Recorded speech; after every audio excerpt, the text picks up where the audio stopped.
Не бойтесь свежего воздуха. Прошу вас расстегнуть воротничок и отбавить пояс. Ноги соедините, руки опустите. Ноги соедините, руки опустите.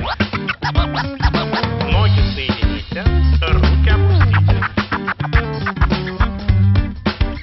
Прошу вас приготовиться. Начали. Bonjour, je m'appelle Ilham Rattas, je suis Master Coach et je suis très heureuse de participer avec vous dans votre réflexion sur le stress. Je vais assurer.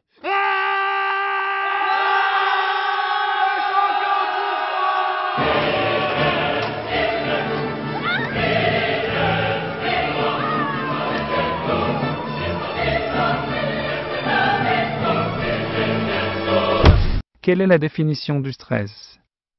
Entre nous, j'aime pas beaucoup les définitions classiques. Vous voulez savoir ce que le mot stress veut dire? Alors regardez ceci.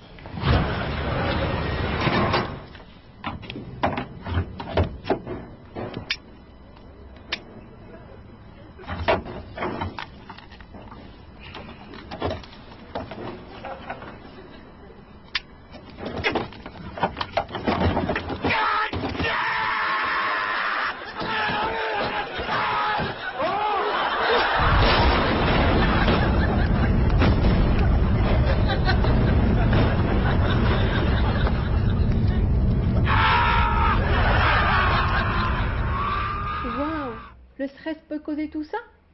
Eh oui, en effet, le stress est une défense naturelle et involontaire de notre organisme face à un risque donné. Qui a découvert le stress?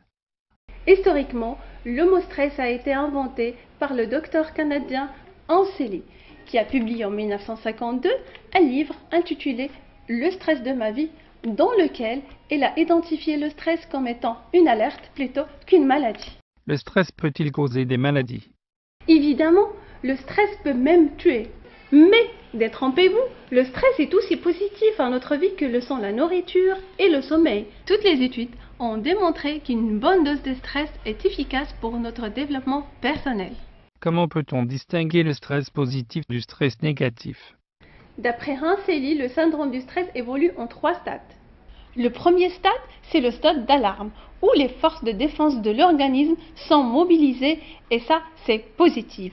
Le deuxième stade, c'est le stade de résistance, où l'organisme cherche à s'adapter avec le facteur qui cause le stress et c'est aussi positif.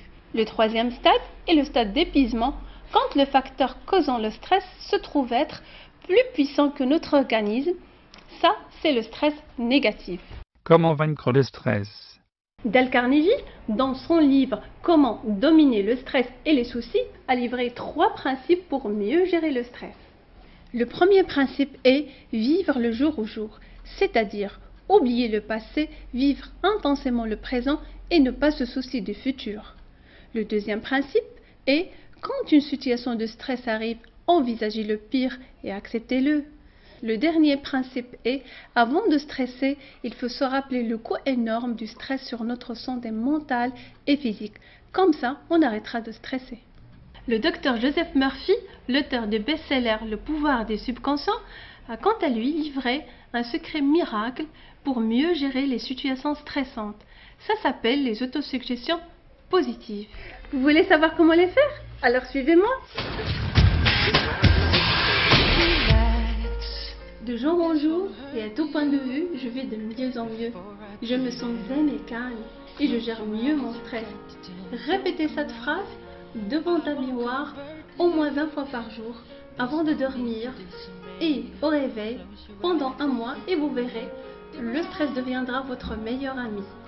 Et oui, il deviendra votre meilleur ami, tout comme moi. Je vous souhaite moins de stress et à très bientôt. Give me wrong, oh God, he's taking, give me wrong.